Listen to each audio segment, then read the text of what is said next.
C'est sûr que les temps qu'on vit ces temps-ci avec la pandémie de COVID a eu un impact majeur sur notre travail. Je vais parler pour la sécurité, mais ça en a eu dans tous les niveaux, là. Le ménage, les éducateurs, les cadres, beaucoup de télétravail qui a été donné. Mais dans mon métier à moi, là, agent, surveillant et gardien, ça a eu un impact majeur parce que nos façons d'intervenir ont changé. La façon de garder une distance sociale avec les enfants, les jeunes, bien, c'est difficile quand tu as une maîtrise physique à faire. Fait qu'il y a eu des mesures de protection, des mesures de contention qui ont été enlevées. Il y a eu des appels à des agents supplémentaires pour subvenir aux besoins dans les tournées, dans les choses-là. Il fallait qu'on vérifie beaucoup au niveau de l'asepsie des jeunes, parce que vous savez, les jeunes, des fois, ils partent de loin au niveau de l'éducation. Malheureusement, on est obligé des fois de recommencer avec eux autres l'éducation quasiment à la base en disant « Tu viens d'aller aux toilettes, lave-toi les mains, s'il te plaît. » Bien là, ça a pris une importance capitale parce que c'était pas juste parce que c'est mal propre, c'est parce que ça pouvait propager là, le virus. Ça a eu un impact aussi majeur quand le ministre a décidé que les enfants qui sont en centre jeunesse ne sortent plus. Là, tu as des ados qui sont entre 12 et 17 ans, qui sont confinés, pas chez eux avec le iPad puis les amis. Non, ils sont dans un centre jeunesse. Puis ils n'ont plus de contact avec les gens qui aiment parce qu'eux autres, ils sortent la fin de semaine, ils allaient normalement dans leur famille.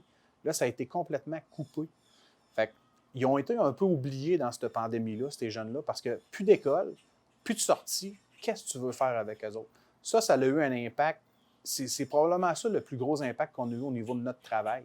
Parce qu'en plus de travailler avec des contraintes au niveau de l'habillement, au niveau de la façon de travailler, bien, on a eu à dire à ces jeunes-là, écoute, on est avec vous autres, puis on va traverser ça ensemble.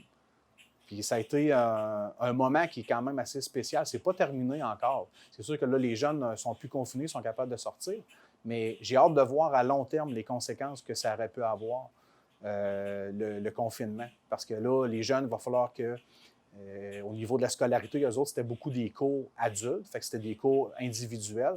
Il y en a qui ont continué à en faire, il y en a qui ont arrêté. Il y en a là-dedans qui ont perdu leur emploi parce qu'ils étaient confinés aussi. Ça, c'est des impacts qui sont majeurs. Puis la plupart des jeunes garçons, moi, personnellement, je travaille dans une unité où est-ce que c'est des jeunes de 16 et de 17 ans qui sont là. Il y en a là-dedans qui avaient des copines. Là, tu es obligé de dire à ta copine, écoute, moi, je suis confiné ici, là. Fait que pendant 1 mois et demi, 2 mois, 3 mois, je ne te verrai pas. Ça a été très difficile. Il y a eu des ruptures, il y a eu des crises par rapport à ça. Il y a eu des fugues. La première semaine, il y a eu énormément de fugues. On a vu une hausse importante de fugues. Mais il y a eu des mesures qui ont été prises par rapport à ça. Ça a changé notre travail aussi parce que là, les fugues, avant ça, quand les jeunes revenaient, on faisait une petite fouille, puis après ça, ils retournaient à l'unité. Là, après ça, les fugues, là, au début de la COVID, là, c'était tu fugues, parfait. Quand tu vas revenir, tu prends une douche, puis tu t'en vas au sécuritaire, tu vas être en quarantaine. Ça, c'était vraiment pas drôle, là. Ils n'ont pas aimé ça, puis nous non plus, ça a changé beaucoup notre façon de travailler. Ah, COVID a changé beaucoup de choses, puis ça nous fait réaliser encore plein de choses pour le futur, puis je pense pas que ça va revenir comme que c'était déjà. C'est là que notre rôle, c'est encore, je pense, ça se démarque plus parce qu'il faut qu'on s'occupe un petit peu plus. Là, les autres, ils trouvent ça encore plus plate parce qu'il faut pas... Déjà que les familles, d'antan, quand ils peuvent venir, ils viennent 1 heure, 2 heures, puis ils partent à un moment donné. Puis ils ne viennent pas chaque jour, non plus. Puis ben, c'est sûr que c'est pour ça que je vous dis les procédures, parce qu'il faut rentrer dans les chambres, il faut séparer les gens. Les gens, ils ne pouvaient pas être ensemble comme d'antan dans les salles à manger. Tu n'as pas temps pour tout à faire dans une journée, mais on essaye, qu'on s'occupe tout le temps. Il y en a une personne qui travaille là, qui s'occupe d'une personne, l'autre va aller jaser avec l'autre.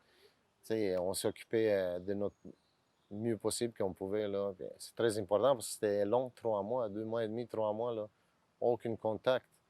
Puis les gens, ils trouvaient ça, il y en a qui ont trouvé ça très, très difficile. Là. Il a fallu qu'on fasse des équipes fermées, pas mélanger les équipes. Donc, disons, les gens qui étaient en oncologie, il faut qu'ils restent là longtemps. Après ça, il a fallu nettoyer beaucoup nos chariots. À chaque fois qu'on recevait une commande, il fallait nettoyer tout ce qu'on recevait. Nettoyer beaucoup nos surfaces de travail, travailler avec des masques, sur ce qu'on n'était pas habitué, à part quand on travaillait là, en haute stérile, là, mais un peu comme tout le monde. Là, mais côté travail, on pensait que ça augmenterait beaucoup notre travail, mais finalement, non, on dirait que ça l'a diminué. Parce qu'il y a moins de monde à l'urgence. Puis, On s'attendait à avoir plus de gens aux soins intensifs, tandis qu'on était chanceux, on n'a pas été tellement touchés, là, finalement. Ben oui, il faut que je me donne un petit peu plus. On me demande beaucoup de projets roches là. On passe du coq à l'âne dans les décisions de Santé Québec puis du ministère, là, les directives. Exemple, j'ai fallu que je mette une salle en pression négative au bloc opératoire pour opérer, mais que l'air soit traité pareil parce qu'on trouve, puis il ne faut pas que les contaminants rentrent là-dedans. Mais en fin de semaine, puis hier, il a fallu que je revire ça de bord. La salle doit retomber positive, mais l'air qui sort de la salle, il faut qu'elle soit traitée. Fait que, tu sais, c'est beaucoup de choses go, rush, puis on court un peu plus là, de ce temps-ci. Là, c'est beaucoup de changements, beaucoup de travail. Avec la COVID, on est devenu beaucoup plus prudent. Le volume de travail a légèrement diminué parce que les établissements de santé ont été sollicités pour justement les patients qui sont atteints de COVID. La réalité a changé. Le nombre de chirurgies également a changé. Je dirais qu'au Québec, on faisait peut-être aux alentours de 7 à 8 000 chirurgies de façon hebdomadaire. C'est à peu près, on est tombé à peu près à 1/8 des chirurgies réalisées. Donc, dans notre quotidien à nous, on a vu le volume de travail diminuer, mais on a vu le volume de travail se transformer parce qu'on a eu des choses qu'on avait à faire qui étaient différentes.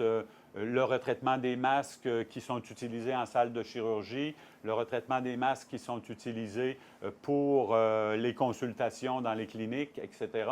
Ce qui fait en sorte que, oui, durant la COVID, nous, on a eu réellement à donner une prestation qui était différente, une prestation qui était souvent de fois inquiétante aussi, parce que, veut pas, on était quotidiennement en contact avec des possibilités de cas de COVID-19. Alors, à ce moment-là, c'est sûr que l'INSPQ nous avait fait parvenir de la documentation.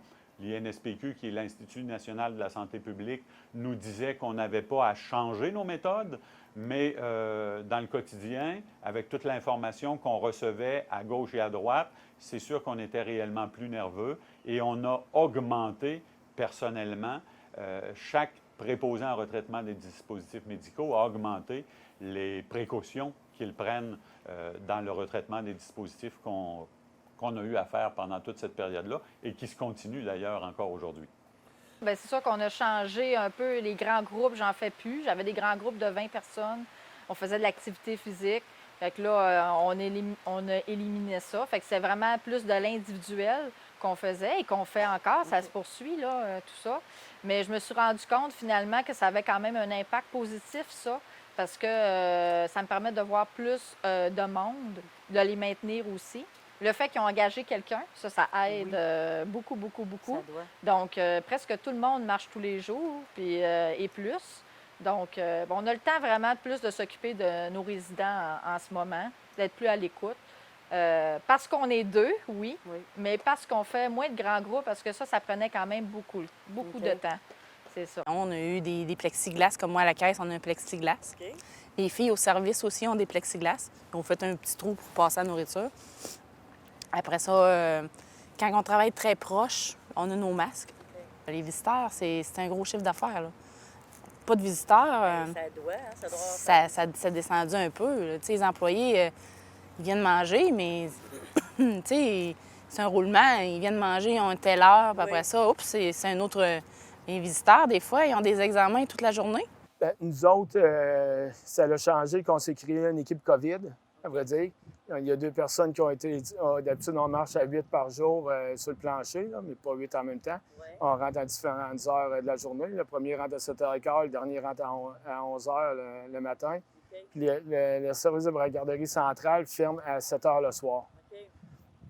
Puis, à vrai dire, on a retiré deux personnes de notre équipe pour faire une équipe COVID. Quand il y avait des cas, c'est juste eux autres qui pouvaient aller les chercher parce que nous, on se promène partout dans l'hôpital pour être sûr que s'il y avait quelque chose, il y a de la gang qui le pognait, être sûr de ne pas contaminer non plus tout l'hôpital ou tout un département.